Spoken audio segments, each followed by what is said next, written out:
De Durango lleva un retraso de casi 2 años para empezar a operar. ¿Usted qué opina? Opciones en Twitter y en nuestro portal de noticieros GREM es normal. Burocracia excesiva es anómalo.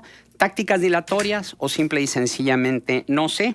Sobre ese tema estaremos charlando un poco más adelante con Héctor García, fiscal anticorrupción de Durango, y Pablo César Aguilar, también diputado local de Durango, quienes explican las causas de este retraso de casi 2 años para que comience operaciones esta fiscalía, así como los delitos que van a perseguir. También Jesús Coria Quiñones, presidente de los consejos de participación ciudadana y coordinador del sistema local anticorrupción de Durango, invita al foro Socialización de la propuesta de la política estatal anticorrupción para promover la rendición de cuentas, responsabilidad activa, transparencia y un mayor acceso a la información que sirva para estimular las denuncias y la participación cívica. Luis Azali, integrante del colectivo #NoMásDerroches, informa de la suspensión definitiva que concedió un juez federal a la construcción del aeropuerto de Santa Lucía y las repercusiones que tendrá. Esto en un enlace telefónico a la Ciudad de México. Jesús Campos Escobedo, presidente del Tribunal de Justicia Municipal de Torreón, opina sobre la necesidad de afinar una política transversal especial para las mujeres menores infractoras e informa de las estrategias para la atención a menores infractores. Tendremos también la colaboración de Arturo González, periodista, el contexto de mercadotecnia con Jorge Reyes Casas, el contexto deportivo con Moisés Arce y cerramos con el editorial de Noticieros GREM y vamos con nuestro primer invitado, Marcelo Torres Cofiño, quien es presidente de la Junta de Gobierno del Congreso de Coahuila. La voz de los protagonistas en Contextos. Y le damos la bienvenida a Marcelo Torres Cofiño. Está aquí con nosotros. Marcelo, muy buenos días. Gracias, Juan. Muy buenos días a ti, a Marcela, por supuesto, pero principalmente al auditorio que nos escucha en este momento. Y también nos ve, obviamente, a través de los medios. De Facebook Live. Y bueno, pues varios temas para abordar contigo. El panorama nacional con Estados Unidos a raíz ya de esta cancelación del arancel y los acuerdos a los que se llegó. Igualmente, esta reforma por la que se aprobó la paridad de género la semana pasada. Y bueno, también es importante el tema de Andrés Manuel López Obrador, que no va al G20 y que se dio algunas opciones a cambio de facilitar a Estados Unidos para que no nos quitaran los aranceles. Mucho que comentar al respecto. Si te parece bien, empecemos por este punto precisamente. ¿Cuál es tu opinión? Y sobre todo ahora que ha habido muchas críticas por parte de tu partido, pero también incluso de la misma Nancy Pelosi, el día de ayer ya criticaba esos acuerdos en los que pues de alguna manera el gobierno mexicano tuvo que doblar las manos y que hay quienes piensan que es más lo que pierde México que lo que pierde Estados Unidos. Y mira, Juan, yo me iría todavía un poco más atrás. Y yo lo advertí 10 días antes aproximadamente de que se diera este acuerdo anunciado el viernes pasado por la tarde. Incluso lo escribí. Yo decía, yo no te la compro, AMLO. Yo nunca creí toda esta farsa. Sigo sosteniendo que es una farsa. Y a los hechos me concreto. Mira, si analizamos las dos posiciones de Estados Unidos, una frente a China y otra frente a México, ambos socios comerciales muy importantes y fundamentales para el desarrollo económico de esa nación, han sido tratamientos totalmente distintos. La relación que guarda el presidente de Estados Unidos, Donald Trump, con el representante de China, Xi Jinping, son diametralmente opuestas. Yo te quiero decir que en medio de toda esta situación que prevalece en México, el desabasto de las medicinas, la falta de atención médica, la falta de personal en los hospitales, la baja en la popularidad del presidente Andrés Manuel López Obrador, las políticas económicas totalmente fallidas y reprobadas por este gobierno actual, que nos tienen una perspectiva totalmente negativa, y no lo digo yo, lo dicen las casas calificadoras. Esto y es más y más y más. Todas las semanas, lamentablemente, todos los días, el presidente a través de sus mañaneras, de sus conferencias mañaneras, que creo que no están abonando nada al país, pues nos deja sorpresas. Para empezar, tiene su gabinete de nervios porque no sabe ni siquiera el presidente qué es lo que les va a decir y qué es lo que les va a ordenar. El presidente, su voz es decreto, su voz es un mandato, no permite el diálogo, no permite los acuerdos, no permite una estrategia, un análisis previo en cuanto a la toma de decisiones.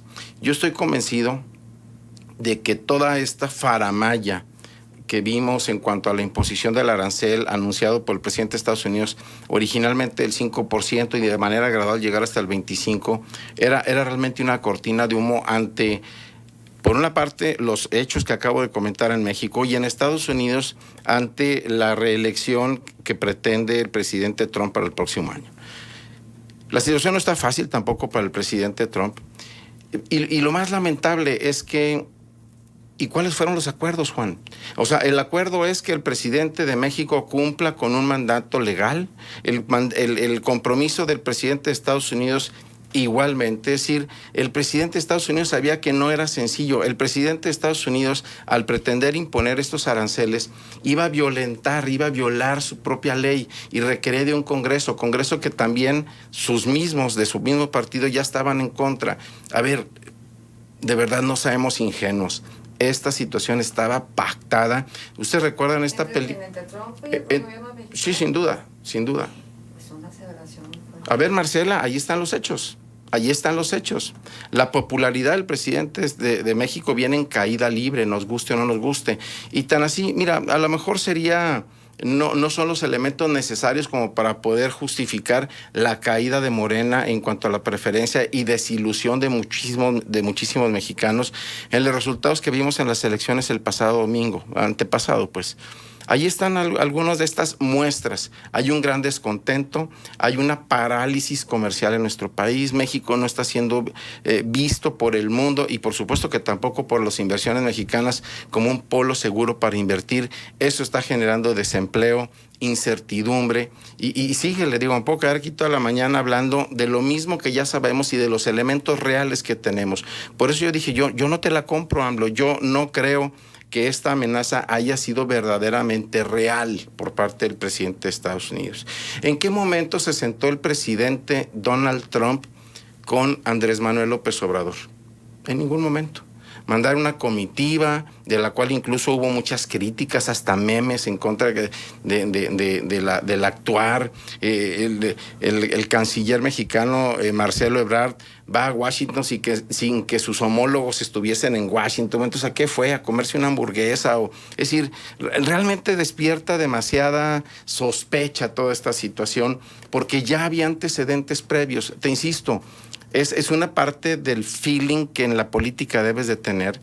Bueno, pero se habló mucho que el argumento principal de toda este conflicto que se vivió tenía que ver con las cuestiones electorales y que entonces Donald Trump, bueno, a lo que le apostaba era eso, a defender los temas supernacionalistas, superproteccionistas de Estados Unidos, como lo ha venido defendiendo prácticamente desde su campaña y luego ya como presidente, y que esa era la estrategia, los votos para Donald Trump. Pero entonces tú estás haciendo una hipótesis de que también Andrés Manuel López Obrador estaba metido en el argumento de Donald Trump para que su popularidad se resarciera un poco. A ver, por supuesto, Marcela.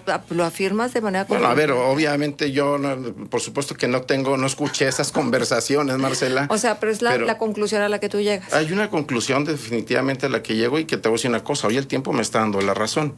El viernes en la tarde resulta que siempre ya arreglamos. Cuando unas horas previas el mismo Marcelo Ebrard había dicho que pues las pláticas ahí continuaban y de repente Donald Trump es el que anuncia que ya hay un acuerdo. Y bueno, ¿cuál es el acuerdo?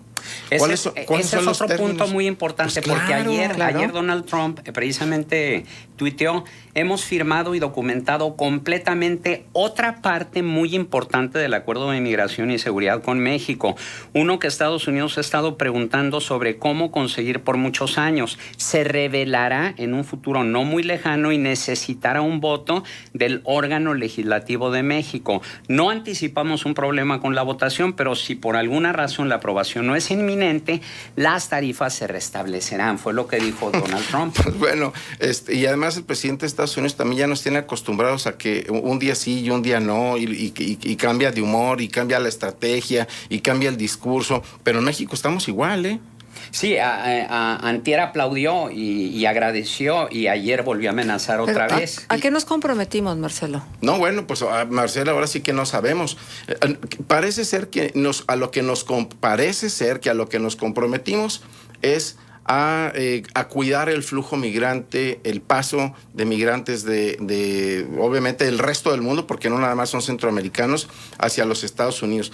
Pero, a ver, Marcela, ¿y que esa no es, que eso no es una orden, no es un mandato legal a cargo de la Presidencia de la República, a cargo del gobierno mexicano? Pues pero claro que se sí. sabe nada más, Marcelo, porque también hubo algunos otros acuerdos en el que México se va a forzar a comprar productos a los Estados Unidos, productos que está produciendo aquí. Bueno, pues por eso te digo, Juan, esto verdaderamente es indignante. Y no nada más, yo el día de ayer, el sábado, vi una cantidad de caricaturas, de comentarios. Somos el tapete de Estados Unidos, lamentablemente, y entiendo las posturas de los simpatizantes de Andrés Manuel López Obrador, y estoy sujeto a la crítica, la acepto, la escucho, verdad, creo que tengo un alto grado de tolerancia. Sin embargo, no conocemos a fondo todas estas condiciones de las cuales tienen de rodillas a México. Por supuesto que México necesita de Estados Unidos, eso me queda muy claro, pero también Estados Unidos necesita de México. Y también México tiene que empezar a buscar, y tengo años diciéndolo, nuevos horizontes de inversión. Vivimos en un mundo globalizado, nos guste o no nos guste, y tenemos que entrar en esta dinámica. Es lamentable el que México no estemos generando las condiciones necesarias para conservar las inversiones y principalmente para poder atraer más inversiones. ¿Qué es lo que estamos haciendo con los miles de jóvenes que egresan cada año de las universidades? Claro, Marcelo, nos queda un minuto nada más, pero sí es importante conocer tu opinión sobre esto otro que decíamos al inicio de esta charla, que tiene que ver con la no asistencia de Andrés Manuel López Obrador al G20 y que prefiriera ir a Tijuana, lo que primero era la marcha por la dignidad y después fue el festejo por haber llegado a un acuerdo. No, bueno, pues mejor que se hubiera ido a hacer una marcha de San Diego a Washington, a ver si de veras hubiese sido y tenido tanto carácter el presidente de la República. Pues fueron a nada, hombre, fueron nada más a festejar, no sabemos qué fueron a festejar. Yo lamento verdaderamente este tipo de manifestaciones que creo que no contribuyen en nada ni a la democracia ni a la credibilidad que México debe de tener, Juan, lo digo con todo respeto. Un lamentable torneo de vanidades, ¿no? Porque vimos ahí los discursos del gobernador de Querétaro, el propio Andrés Manuel López Obrador, Porfirio Muñoz Ledo, Alejandro y bueno, Solalinde. Pues puros intercambios de halagos, ¿no? Mira, términos futbolísticos, es como si hubiésemos festejado no habernos ido a la segunda división. Digo, así de mediocre lo vi. Digo, la verdad. Que también se festeja. Aquí a veces sí, la verdad que yo recuerdo años anteriores cuando Santos empata con Morelia. Bueno, pues sí, porque queríamos conservar el equipo, pero caray, qué tipo de festejo, ¿no? Me parece realmente... Marcelo, habrá la oportunidad de seguir charlando porque hay muchos temas todavía en el Congreso de Coahuila, como esto de la paridad de género y algunos otros que tendremos la oportunidad de charlar más adelante, si te parece. Sí, claro que sí, Juan. Muchísimas gracias, Marcela, con el gusto de saludarlos. Muchísimas gracias a quienes nos escuchan. Gracias. Marcelo Torres Cofiño, presidente de la Junta de Gobierno del Congreso de Coahuila.